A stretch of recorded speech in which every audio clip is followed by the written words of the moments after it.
Do you know what the best feeling in the world is? It's when people recognize your hard work. There is absolutely nothing better than that. And for me, that has meant that when somebody tells me that I have big arms, that really hits me. It goes straight to the heart, because arms has always been my genetic weakness, and it was clear already at the beginning that arms was going to be my weakness. And that was really bothering for me, because I felt like when I became a fit guy and I put in the work in the gym, I still had to take off my shirt in order to get the credit for it. And that was really bothering, because I felt like, hey, I have a good physique, but it doesn't show unless I take off my shirt. When I started, it was all about the compound movements and the heavy barbells, right? And that meant that people during that time said that you don't need to train arms directly. There is no need for that, because your biceps will get hit when you do your back, and your tricep will be hit when you do your push movements. And that actually kind of hurt me, because I didn't train arms for the first 2 or 3 years actually, because people said that you don't need to train them, which is absolute bullshit if you ask me, especially if arms are your weakness. Because if let's say that your bicep is your weakness and you do a back movement and you have a good back, that means that you're gonna pull the weight with your back, because your back is dominant. You're not gonna use much biceps when you do your back movements if your back is so much stronger than your biceps, right? So I didn't develop my arms for a very long time. And I mean, if you see someone on the street and you just notice immediately, that dude is jacked, that dude looks good, how did you recognize it? Well, almost all the time it's because of the arms, right? The arms, it's like the ultimate flex muscle. Like if you have, hello, wanna say hi? So, like, of course, some people are like, well, I just want to grind in the dark, you know, I want to be the Dorian Yates, and that is cool. Like, you do whatever you want to do, right? And for a while I was kind of like, yeah, I look good, but nobody needs to know because I got small arms. Which is, you know, it was kind of blue pill, because, well, in my opinion, blue pill is when you don't see reality for what it is because you want to protect your emotions. And that was the way I was protecting my emotions, saying that, hey, nobody needs to know that I'm jacked, you know, because I have small arms and nobody will be able to tell. Well, later on I actually started training arms, and I got results from training arms directly. So that was like a big deal. Okay, wait. Okay, now I know that doing the heavy barbell work just doesn't cut it. But they still were my weakness, and typically genetic weaknesses, they are really, really hard to overcome. And that's actually why I'm on this topic, because I feel like I have actually, to a pretty good extent, been able to overcome my genetic weakness, because I don't think I have that small arms anymore. And actually a lot of people tell me I have pretty good arms. Now, I'm not supposed to, I don't know how to judge that, you know, but they have gotten a lot better. At least that's what I'm trying to say. And well, I have a formula for bringing up weak muscle groups or body parts. So this will apply to like any muscle group that you have problem with bringing up. And it's a hard system, because it requires you to remove your ego, especially in the first step. So now we know that you don't have to get sore in order to build muscle, okay? But if you have a genetic weakness and you don't get sore in that muscle when you train it, you don't actually get the confirmation that you actually train the muscle properly. But if you get sore, you know for a fact, okay, you actually hit that muscle, you actually train that muscle. So, like, finding a way to get sore in the muscle that you want to grow, I think that is key, because that is just a confirmation that you actually hit the muscle.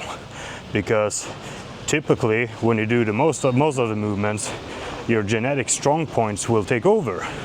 And that is like exact opposite of what we want. If you want to hit your muscle that is a weakness, And the problem here is that, well, first off, you got to find the right movement pattern so that you make sure that you actually lift with the right muscle. And that you can do in a technical way. Like you can look on paper, just is the alignment correct? Like does the movement make sense? But I feel like there is so much of that out already. But the thing that people don't speak about is that you can actually feel the muscle that you're training. So if you're doing the movement correctly, you should be able to feel that muscle. And that is something that for some people happens automatically. And for some people it requires focus. And for most of us, it's somewhere in between. Hello, dog. Okay, easy now. So there is something like, if you focus on the muscle that you're trying to hit, of course you're gonna feel it more if you focus on it. And that has been key for me, like really focusing on the muscle. So I always say this, that the difference between a bodybuilder and a powerlifter is that a bodybuilder trains the muscle, a powerlifter trains the movement. So for a bodybuilder, it doesn't matter what weight you're using.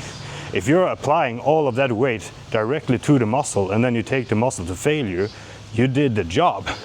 But as a powerlifter, your goal is to move as weight. But as a powerlifter, your goal is to move as much weight as possible. And as a bodybuilder, if you want to isolate the muscle that you train, which all the advanced bodybuilders do, now you can be like, oh, I want to hit both chest, shoulders and triceps with this movement. Sure, you can do that. That's not typically what bodybuilders do, because it's not the most efficient way to train, to build muscle. But if you lower the weight a little bit, and you're gonna have to lower the weight if it's a genetic weakness, because if it's a genetic weakness, you're weak, right? So if you're moving the weight with the wrong muscle, and then you're gonna move all of that tension to the correct muscle, and that is a weakness, of course you're gonna have to lower the weight. Mushy, mushy, mushy, mushy. Man, I love the kids here. Okay, so putting the weight on the right muscle, that is the first step. And finding as much mind-muscle connection as possible by focusing is key. And if you do that and you feel the muscle really good, you should get sore. Like most typically, you will get sore. I get sore in my shoulders when I train them, and most people don't. And I have really good shoulders, by the way, in my opinion. I always gotta add that, right? So once you find a way to make sure that you're actually training and stimulating the muscle that you want to hit, each workout you can stimulate that muscle until it no longer feels productive. So you will reach a point where it feels like it's just junk volume. At that point you stop. And if you feel like working out more and you have more fuel in the tank, you just hit a different muscle group. But that muscle is finished when it feels like you're doing junk volume. Basically it feels like you're doing the movement, but you're not really moving any weights. It's too light, and maybe you don't even feel the muscle anymore. Maybe the pump is gone. Well, then it's junk volume. So you do that. Now after that, the muscle is gonna need to recover to grow, right? After that muscle is recovered, there is no reason to wait. Every day you wait, you're losing gains, or you're not collecting the gains that you could be collecting. So if it is a weakness, in my opinion, the way I do it is that I want to hit that muscle as soon as it's recovered.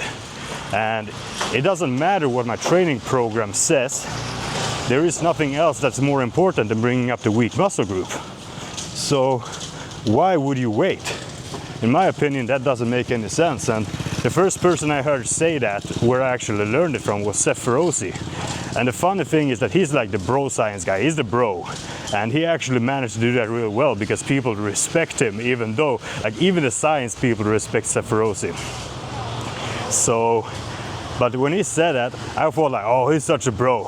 And then I thought about it more and more and more. And hey, it does make sense that as soon as the muscle you want to grow the most is recovered, you should hit it again.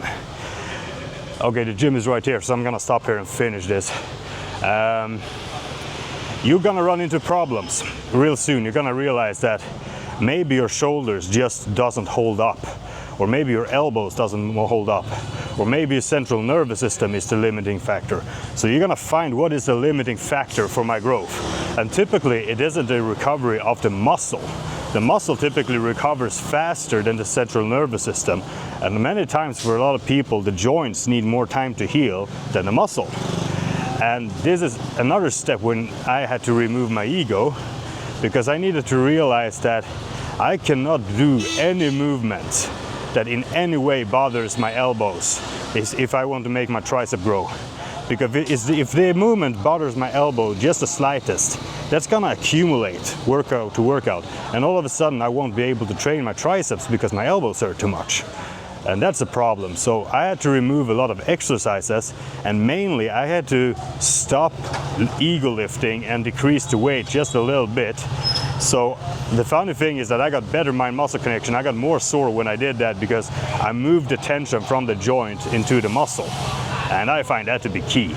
So I managed to do that, and then I realized, like, hey, if I only do the movements that feel good in my joint, or actually don't feel anything in my joint, and I only feel it in the muscle, and then I train that way, my joints won't be the limiting factor, and I will be able to train the muscle much more frequently.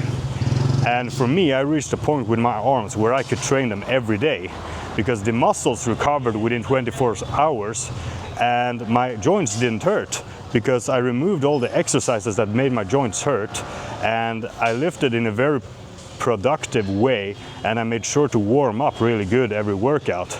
So I trained my arms every day for a really long time. Now it's like 5 days a week or something, and it works. It works. Like for me, training my arms as frequently as possible, but considering the fact that they need to be recovered. So as soon as they are recovered, you hit them again. That has been the key for me in growing my arms. Now there are secrets on the dark side, of course, but right now it's time to go and hit the steel. Only arms today.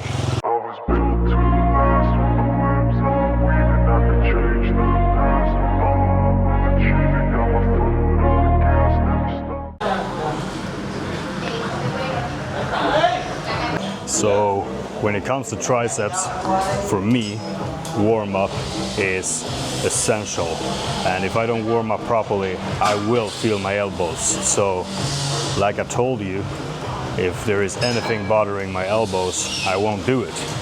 So usually for me, it's not uncommon for me to do like 5 sets of warm up, each set between 10 and 20 reps, just making sure I feel it, and also making sure that I do a slight pullover movement at the beginning of every rep, because that relieves the tension from my elbow joint.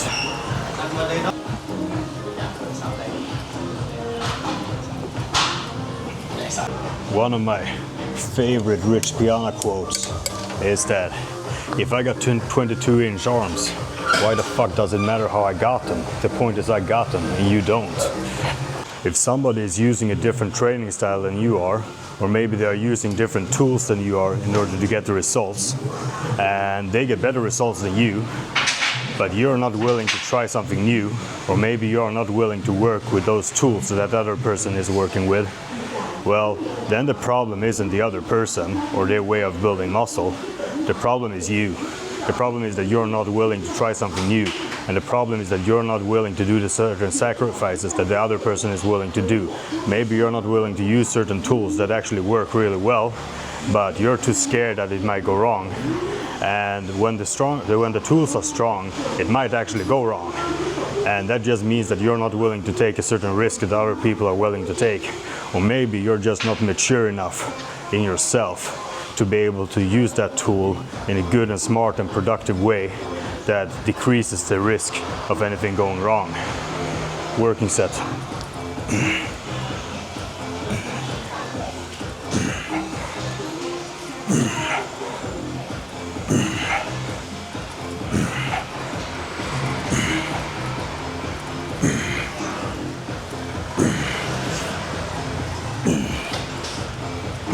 Okay, sweet spot working.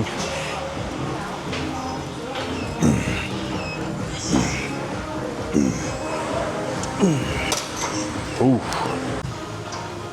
3 sets done, 3 working sets. I did maybe 4 warm-ups and 3 working sets. And it's time to do something for biceps. So the model I'm using for this workout is the pump power stretch model. So the first exercise I do for triceps and then for biceps, the goal is to pump up the muscle and fill it with blood and make sure that the joint feels really good. And then I do the same thing for biceps. Then I go over to the power aspect. And for the power, I choose a more compoundish movement, a heavier movement with more mechanical tension. And the goal is actually to move some weight. Now, not at the expense of the execution and the form, but the weights actually matter in that movement. With this movement, the weights didn't really matter, as long as I got my triceps really pumped and filled up, and maybe 1 or 2 reps within failure, you know, so really close to failure. I'm gonna pump up my biceps, and once I've pumped up my biceps, I'm gonna move to the power component for the triceps. Biceps don't typically need as much warm-up, but I still always do at least 1 warm-up, at least, maybe 2, just because I want to feel if anything is tight within my bicep. So if my bicep is tight, I'm more at risk of a tear, and you don't want to tear your bicep. That is gonna leave your bicep deformed and not looking the same. Some people actually get lucky with the tears, and they end up having like a higher peak or something with the muscle, but that is not the common way. Usually a tear will make the muscle look a lot worse, and you don't want to tear a muscle, so I always make sure I do at least 1 warm-up for the bicep just to feel my bicep. And right now they're feeling good. There is no signs of dehydration or anything else that would increase the chances of a muscle tear. So I'm gonna go straight into the working set. That was the only warm-up.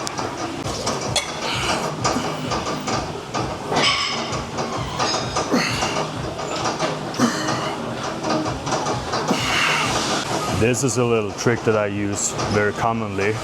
The cable is pulling from down there, okay? So if I stand right above it, I'm gonna pull like this, right?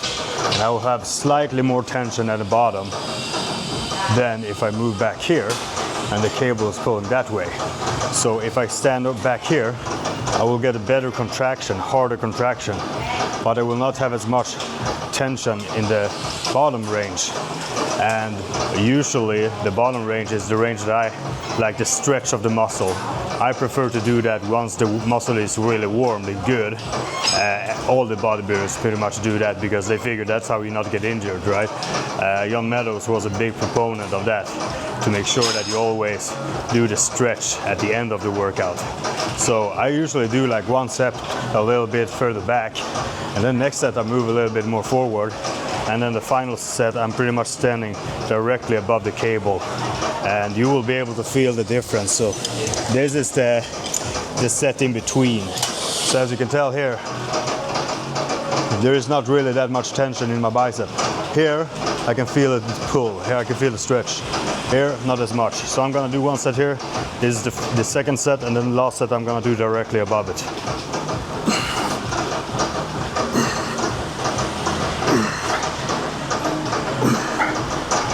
Let's increase the weight a little bit for the final set. Okay.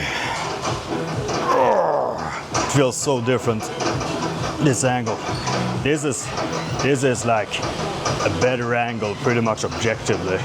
But the other 2 angles are good for building up the pump.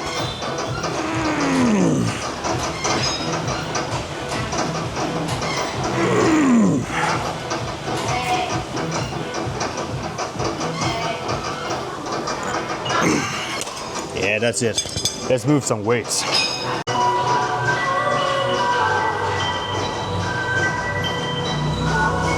It's close grip bench press for triceps. And since we are doing this to hit the triceps, the angle that matters is the angle between your biceps and your forearm, this angle right here. So if you lower the bar to the point where this angle can't get any smaller, it's as small as possible, this angle right here. That is it for the triceps. So it doesn't matter if the bar is touching your chest or not, because the triceps is done here. You can't get a better stretch in your triceps. So sure, you can get it down here, and then you can do this angle to get it down to your chest, but that is the shoulder, right? So it doesn't matter for the triceps. So I'm gonna lower the bar until we find that this angle right here is the smallest, and then I'm gonna push up through the triceps. 60 kgs, hopefully only a warm-up.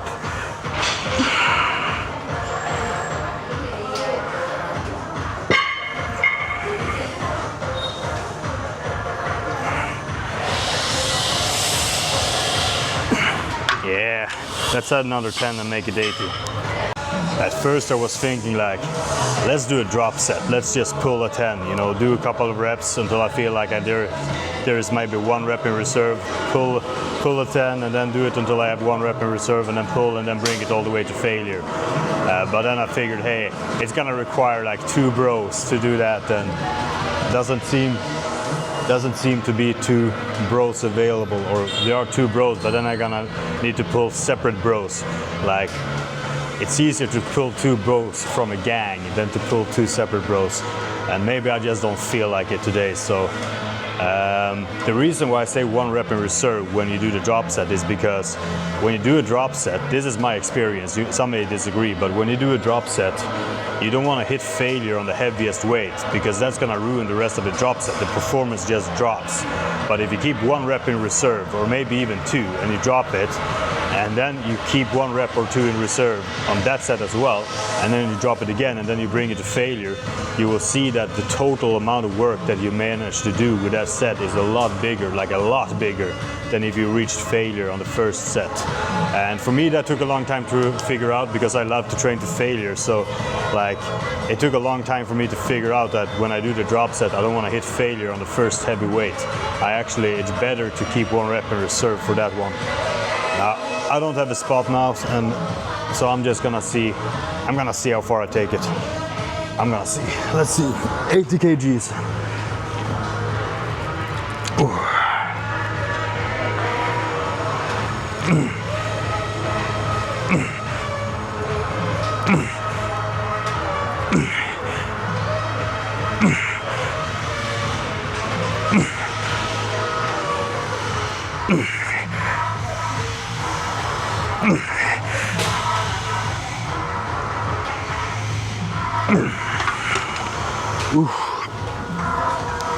A lot of people say that when you want to hit your tricep, that you should keep your elbows tucked into your body. That is a very common thing. And I've been thinking a lot about that. And I'm not going to say that that is wrong, but I cannot see how it matters. If your movement is within the elbow joint, why does it matter if it's here or if it's here? As far as I can tell, the difference would be like if you are tucked in, it is your shoulder that is supporting the movement. And if you're a little bit more tucked up, maybe there's more chest supporting the movement. But in terms of triceps, I have not been able to figure out why you're supposed to keep your elbows tucked in. And nobody has been able to tell me why either. So I asked the person who says it, and they can't tell me why. They just say, yeah, because you get better tricep activation. Well, I can't see how it would work that way, and I don't feel it more in my triceps when I keep them tucked in. I just feel it when I push through my triceps. I feel my triceps. And we're all built different, but if you look at me, my arms are pointing out, right? They're not hanging straight down. And well, I like to say that it's because I have a huge lats that pushes my arms out, and I'm slightly more narrow shoulders. So narrow shoulders and lats putting them out. Who knows? It doesn't really matter. What matters is that I have a hard time pulling my arms into my body. Like if I pull them to my body as hard as I can, they're still not parallel, right? And it has not limited my tricep growth at all. We're taking it all the way to failure. Yeah.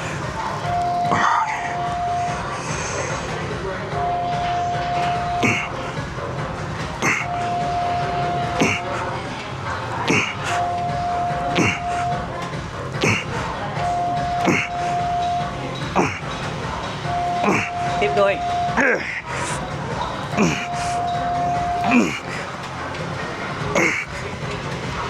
One more. Yeah. Oh, thank you, bro. Welcome. All right, it's time to stretch the triceps. Now, for me, it doesn't matter how many reps I do. The only thing that matters is I feel a good stretch. So I'm gonna spend, like right now, my tricep is stretched as crazy. So I'm just gonna make sure that I feel the stretch real good. And then do a couple of reps, firing off like this.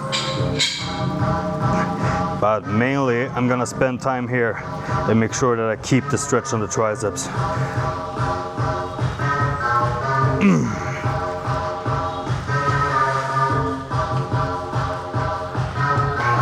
Man, I can't even lift it up.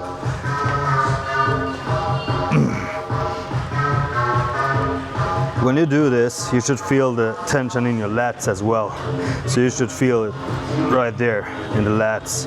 And when you do that, you know that you also have the tension in your long head.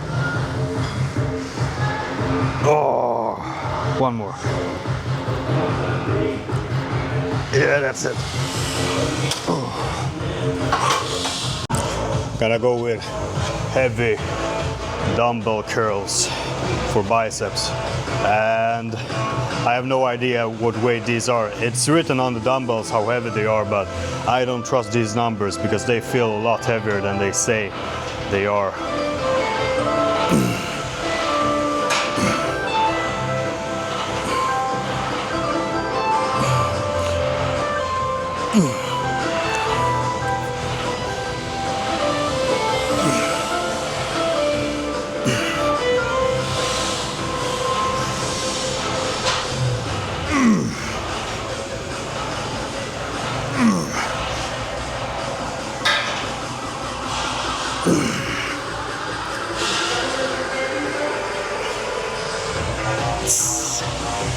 When it comes to building arms, all the bodybuilders seem to be saying just about the same things. And for some reason, all the beginners find a way to not listen to that advice. But it's very, very rare for anyone to do less than 8 reps for arms, like pretty much ever. Most bodybuilders, they have the typical rep range between 8 and 12, which I believe probably is the best rep range, because I believe that's where you have the perfect balance between volume and mechanical tension. But when it comes to arms, bodybuilder says typically 10 to 20 reps. So slightly heavier weight will not necessarily do the work for arms. Like bodybuilders all say the same thing. It ruins their elbows and they don't grow their arms. Decrease the weight, do 10 to 20 reps, stay in that range and just work the muscle, just grind the muscle. And most bodybuilders see good results with that, myself included.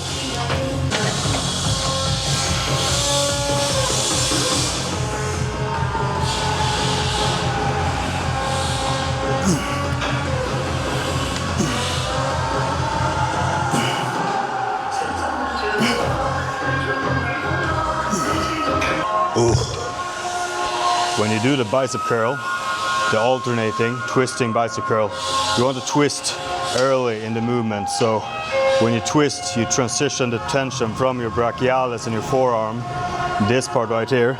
Well, there's too bad lighting here, you can't see, but the forearm here and the brachialis holds the weight mostly when you have your arm like this. When you shift your forearm to your palm facing up, you shift the tension to your biceps. So you want to twist early in the movement, and then down here you leave the tension from the bicep. Let the bicep rest at the bottom by just letting go of the angle. You will be able to feel that pretty clearly. Time for hammer curls. A lot of people love these. They're supposed to make your arms thicker. Me personally, sure I get more brachialis activation, but I have not found a way to make my arms thick from this angle. My arms will always be small from this angle. There's no way around it. I have not found a way. My arms are decent from this angle, but really thin here. And to be honest, I believe it's a body fat thing, because most big dudes that I see that are ripped, they all have the same thing. But the more fluffy people, they tend to have the big arms from all angles. So maybe it's not about the muscle when it comes to having big arms from all angles. Maybe the muscle only builds certain angles and the fat fills in the rest. Well, when you do the hammer curls, see my forearm here, You want to grab the weight hard and keep your hand up. You don't want a hand to slack. You want to keep it up. Easier said than done, but like just try to hold your hands up like this and maintain the tension through the brachialis.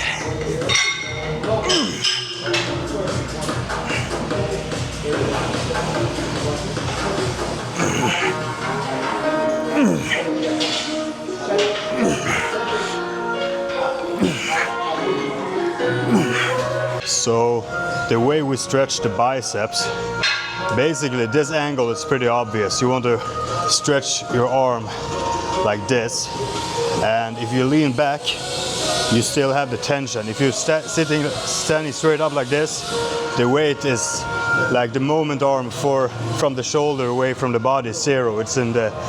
It's basically no tension here.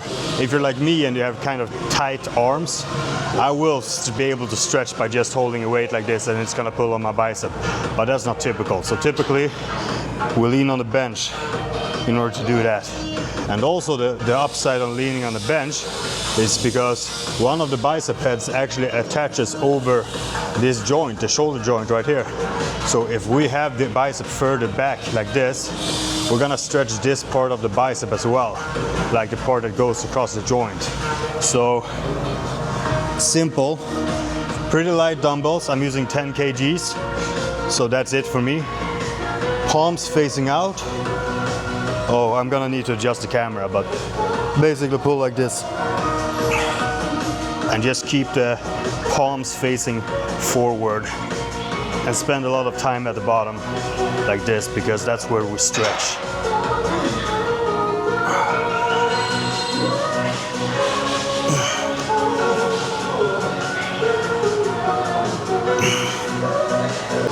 Let's get that final set in. Make sure you get the final squeeze out of the biceps. Man, this is good, just letting them hang like this. Good tension.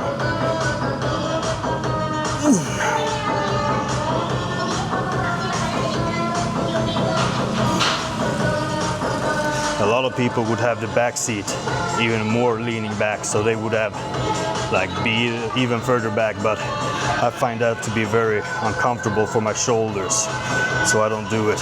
Like I said before, I don't do anything that bothers the joints.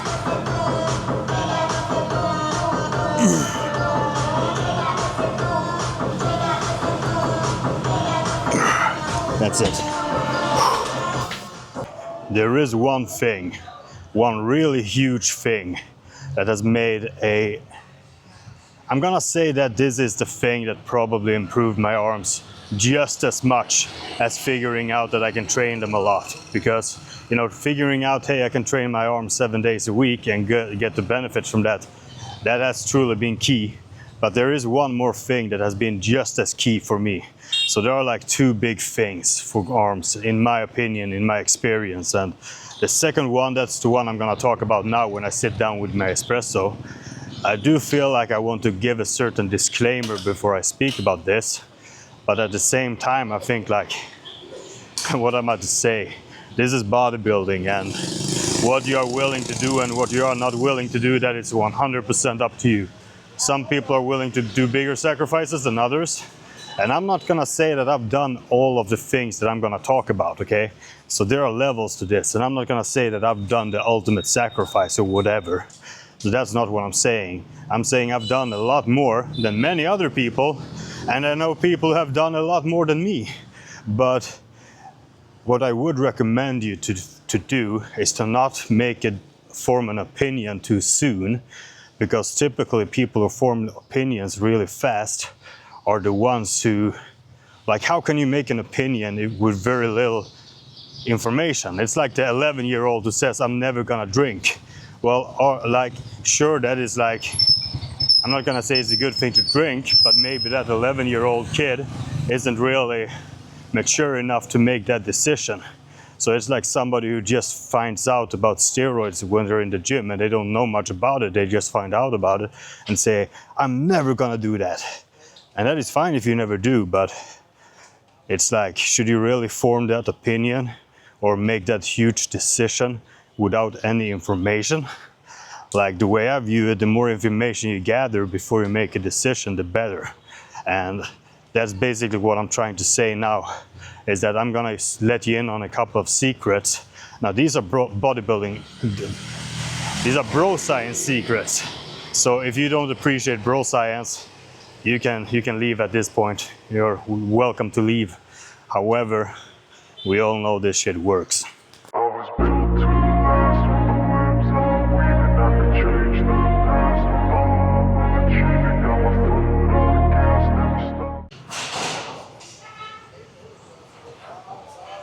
This is what bodybuilders call expanding the muscle fascia. Now, I'm gonna use bro science terminology, and basically what that means is that the bros or the bodybuilders know that this works. So what they do is that they try to find their explanation why this works.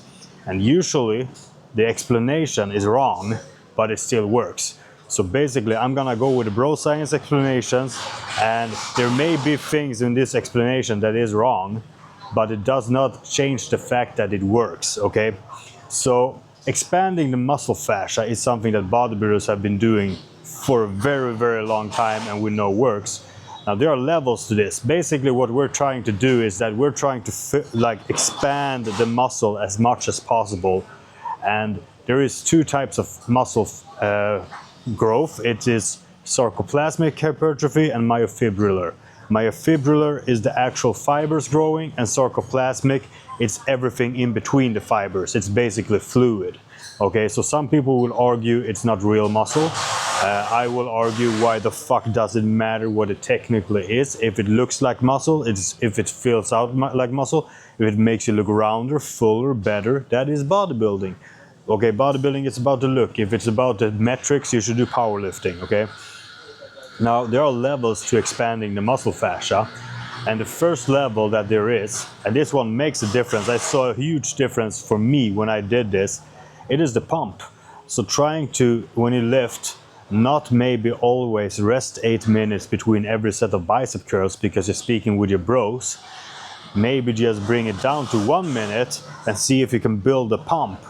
That works, and the goal is to be able to build a pump and then carry that pump for as long as possible. So like if you're a big bodybuilder and you manage to build a pump during the workout, and that pump you can hold it for a whole day, that is goals. That is like insane, and that is what you want. Now most people will not be able to do that, but just expanding the muscle in the gym, making it fill up with blood, is going to help with muscle growth. And I saw that firsthand myself, and I saw it even as a natural. Okay, so even as a natural, when I shifted focus from hitting a number in the logbook to say, okay, for just this time for bicep curls, or from now on for bicep curls, I'm gonna focus on the muscle and try to expand it and get a pump. Now, you cannot get a pump with super, like obviously you're gonna need some sort of mechanical tension. I'm not saying, like, if you try to break down my arguments, you're gonna find a way, right? Just don't be stupid with it. Have common sense, okay? You're gonna need some weights, right? But focusing on the muscle and building the pump is gonna make a difference. Next up, you need to make sure that, okay, how do you get the best pump possible? Well, you need to make sure that you're not dehydrated. If you're dehydrated, you're not gonna be able to get a good pump. After that, we can look into like, okay, do you have like the right amount of potassium? And basically all you can see is that, are you getting a good pump? Like when you train, are you looking bigger than you've ever looked before? If you're not, you're not maximally pumped. And if you are, you're probably maximally pumped. So try to hit a PR in terms of looks inside the gym with a pump. That is the mindset that I had, and it helped a lot. After that, you can look into like pre-workouts, and that is like the natural pre-workouts. You can find like your citrulline malate and so on. There are a bunch of them. I don't typically use them anymore because I find that as an enhanced lifter or enhanced bodybuilders, there are much stronger tools that I can use my money and spend my money on. So like if you compare like D-ball to some citrulline, the D-ball is gonna do a lot more. I'm not necessarily saying that you need to use D-ball, but I think everybody understands my point, that maybe you want to spend your money as smart as possible to get the most bang for your buck, and when you're enhanced, some of the natural supplements become very inefficient. Let me light this thing. When you become enhanced, you get even greater tools to fill up the muscle. So first off, you're gonna get more pump just by the fact that you have more nitrogen retention in your body. You're gonna have the anabolic on your side. You're gonna get pumped much easier, and you're gonna be able to connect with the muscle much easier as well. Which is like, that's why I find it funny when naturals say that, oh, the bodybuilders who take steroids don't know how to train. It's like, well, so a natural who all of a sudden takes steroids, when he started taking steroids, he just forgot how to train, right? He just magically forgot how to train. Or maybe, the way I see it, most enhanced bodybuilders actually move a lot better than the naturals for bodybuilding, because they're able to connect with the muscle much better. They can contract the muscle much harder because they have more nitrogen retention, and they can get a much better pump. So maybe if you look from a powerlifting standpoint, maybe they're not moving as well because they're not moving as much weight, but they are able to place the tension on the muscle more efficiently, and they're able to contract the muscle harder. So when you see me lift, 9 out of 10 times I contract the muscle harder than I actually need to move the weight, because I find that if I contract the muscle harder, in my experience, each set I can get more out of each set, and I will get more muscle growth out of each set. And contracting the muscle hard is a key for the pump. Now let's take a look at the tools we have. So we have tools that will bloat you, like, so if you take testosterone, some of that testosterone is going to turn into estrogen, and the estrogen is going to make you hold water. If you hold water, a lot of that water is going to be inside the muscle, and when that means that you're going to fill up the muscle, and you're going to get a better pump because you're filled with muscle. That is the estrogen pathway. Now, you don't want to have too much estrogen because you don't want to get the side effects like gynecomastia, for instance. If you don't get gyno, I'd honestly, like, except from the mood, there is actually not really anything wrong with having a little bit higher estrogen if you don't get gyno, like bitch tits. So estrogen is a valid pathway people use when they bulk. So when they bulk, they add in maybe D-bol, and they're gonna get a lot fuller. And that is because of the estrogen. As long as you don't get gyno, there isn't really a problem with that. The reason you don't do it when you cut is because when you hold water, it's, first off, with higher estrogen, it's really hard to lose fat. It's easier to lose fat when you have lower estrogen. Not too low, but you don't want to have high estrogen when you lose fat. And on top of that, it makes you hold water, and you want to be able to see what's going on. So if you're holding too much water, you can't really see what's going on. So I would say that some estrogen, there's nothing wrong, but be careful with that pathway because you don't want to hold too much water. Me personally, I don't do that pathway. I don't give a shit about that pathway. It doesn't matter to me. If I have a little bit more, a little bit less estrogen, I can get a pump regardless, okay? Insulin. Now, disclaimer, using insulin can be very dangerous. If you overdose on insulin, you can die. It can put you into a coma. So insulin is gonna move things from your blood and store it. So as a bodybuilder, it's gonna take the blood sugar and store it in the muscle. It's also gonna store fats. So if you have if you have to eat a fatty diet, you don't wanna take insulin because it's gonna store the fat as well. It also stores amino acids in the muscle, which makes it directly anabolic. So what's gonna happen is that insulin is gonna shove carbohydrates, sugars into your muscle, and you're gonna get a much fuller look. And that is something that you can do both as an enhanced bodybuilder and as a natural. The difference is when you do it as a natural, you make sure that you don't eat too many carbs, because then you're gonna lose your insulin sensitivity. But when you eat carbs, you time them good around the workout. So you time your carbs pre-workout to make sure that you can get a better pump. Because when you eat carbs, it increases your blood sugar, and the insulin is gonna store that into the muscle. That is the theory. Now, I don't use insulin, and what I will mention on this part is that we have a tool now. Oh wow, here it comes. Hello, thank you. So we have something now called retatrutide. Thank you. And retatrutide, basically what it does, it improves your body's own capability to do all the things that insulin does. So it's gonna help your body store the food much more efficiently, and also it's gonna bring you back to good blood sugar levels faster. And on top of that, it's gonna burn fat once you're down, right? So it's gonna burn more fat and it's gonna store the blood sugar much more efficiently into your muscle.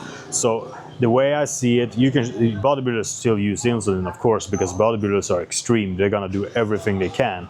But me personally, I stick with the retatrutide, because the retatrutide improves my body's natural ability to do that, and there is just one less thing to think about, and it does it really, really, really well.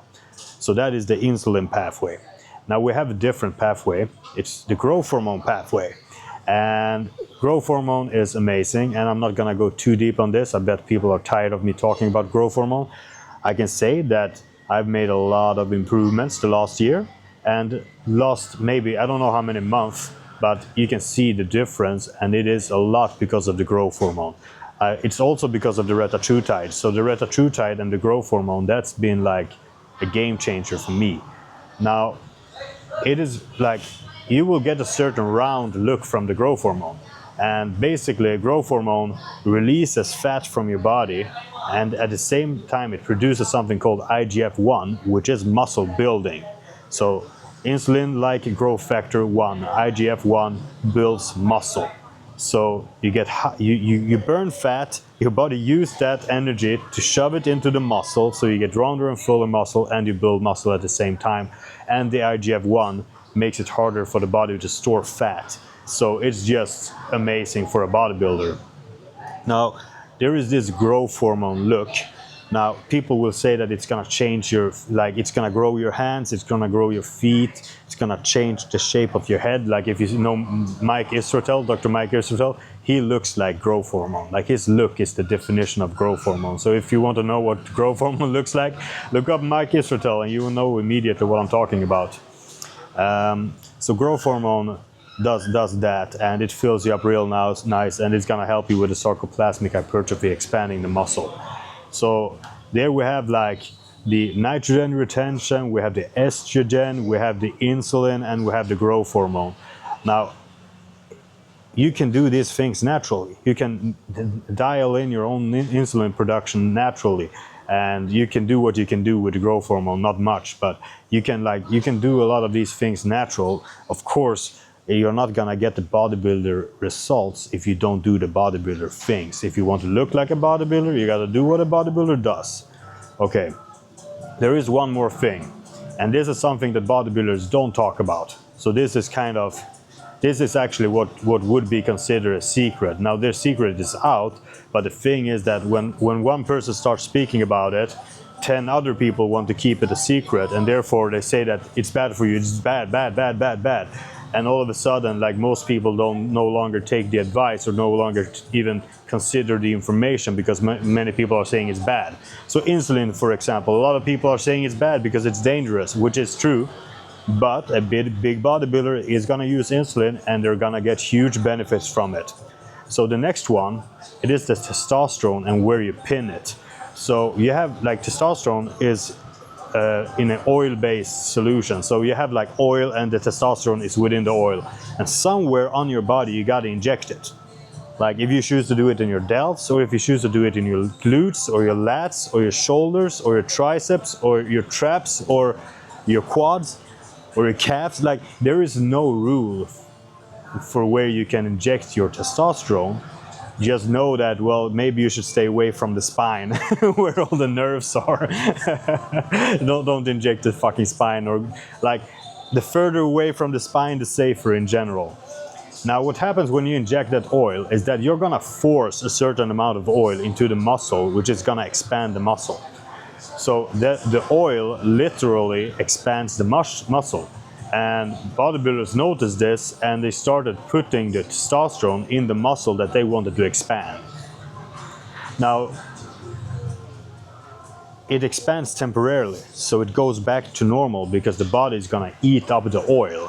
So that is not a permanent expansion, but it is a temporary expansion. And the theory that bodybuilder has is that that expansion is gonna leave room for the muscle to grow better afterwards. So when you expand the muscle, once the oil is gone, there's gonna be more space and it's gonna be easier for the muscle to grow, and that is basically expanding the muscle fascia. Is that technically what happens? Who knows? But bodybuilders knows that it works. Now some people will be like, well, that's only temporary. Yeah, that is only temporary. But bodybuilders who do this across long periods of time do find that they actually permanently get bigger muscle even once the oil is gone, because just expanding that muscle all the time across time is gonna allow it to grow better. 100% bro science, you may believe, you may not believe, that is up to you.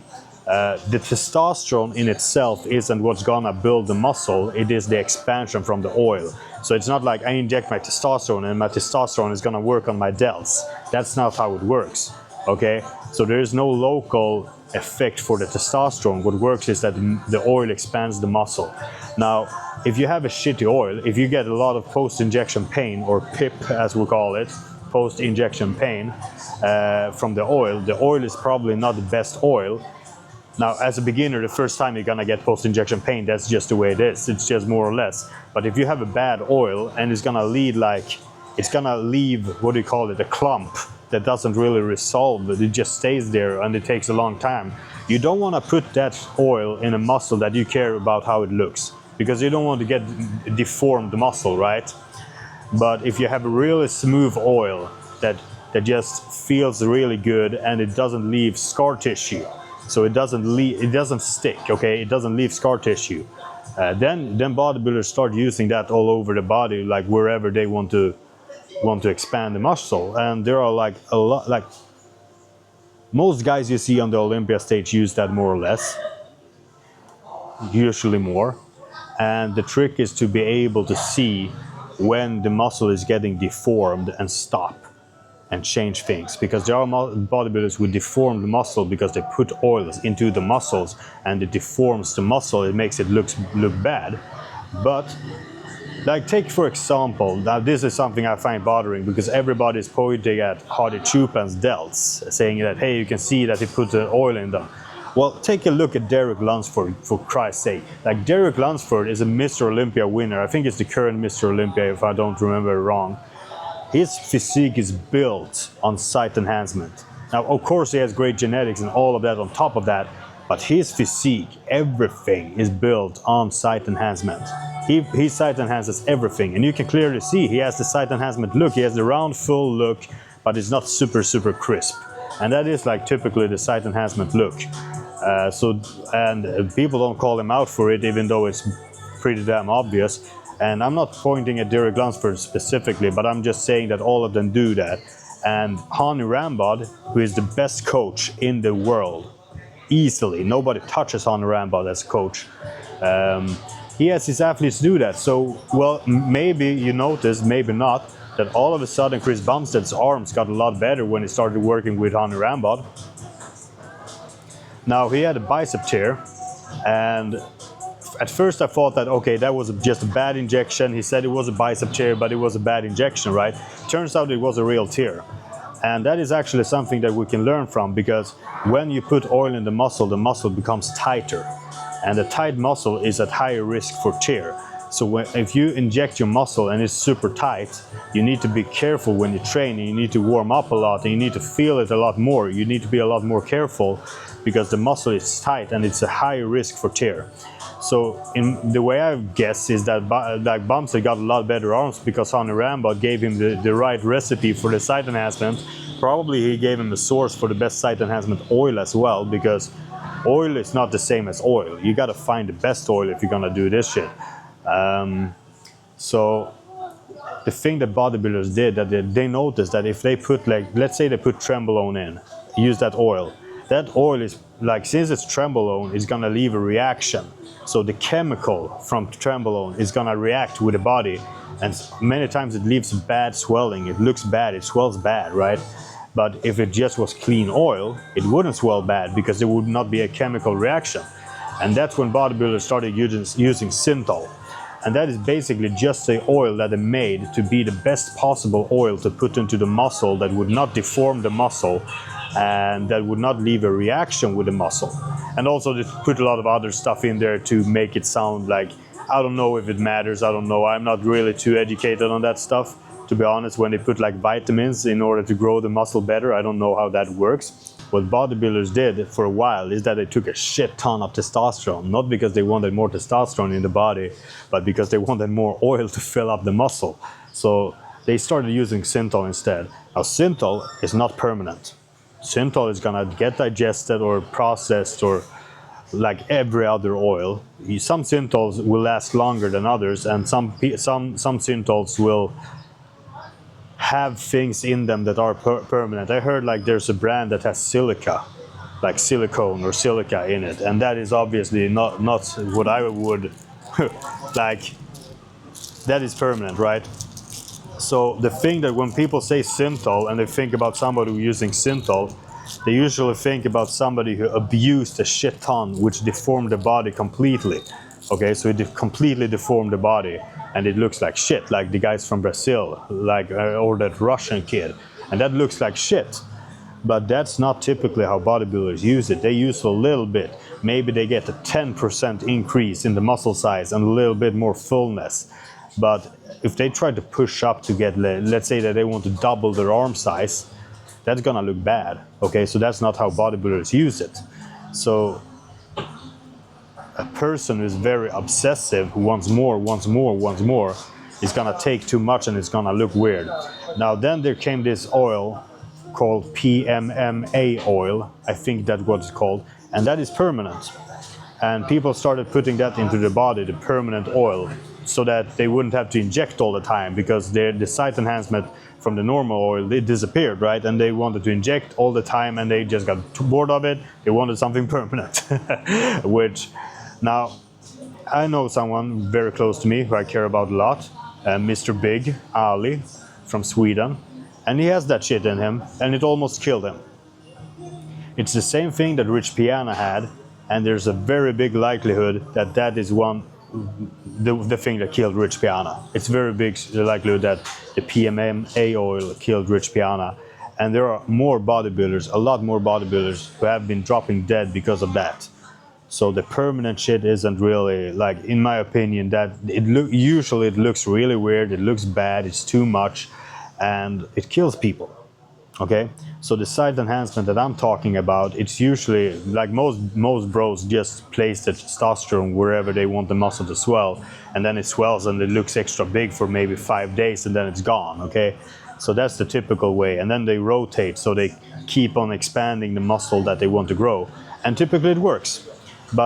But at the end of the day, if they do that for 5 years and they rotate the oil in the different muscle that they want to expand, and at the end of the 5 years they don't no longer need to pin their oil in that muscle, the muscle is just bigger because it allowed the muscle fascia to stretch and build more muscle, it left room for the muscle to grow, the shit worked, right? I'm not saying that everybody does that, I'm saying that I believe that most people on the dark side do it, and I also want to say that, hey, this is not, it works, but it doesn't discredit the work that the bodybuilders put in, because that is typically the last resort. Like, they do everything else, they take everything else, they do everything, and then they do that to add on the cherry on top, basically. And it does not, if you don't have a bicep, you're not gonna get the bicep from doing that, but you may be able to increase your bicep size with maybe 15 or 20% if you do it good. And there are bodybuilders like Flex Wheeler, in my opinion, had the most beautiful physique of all time, and he built his physique with site enhancement. And rumors has it that before he worked out, he went into the locker room with Charles Glass, and Charles Glass used like a ton of insulin needles and just walked around and pinned them. So Charles Glass was like the artist behind Flex Wheeler, who pinned in oil into all of his different muscles. If you think that this method is wrong, or you think that it's immoral to site enhance, that is funny, because like the girls site enhance everywhere. Like so many girls have things in their lips and they put it in the ass and everything, and that is normal. There's no taboo about it. But if the girls use performance enhancers, that is really, really bad.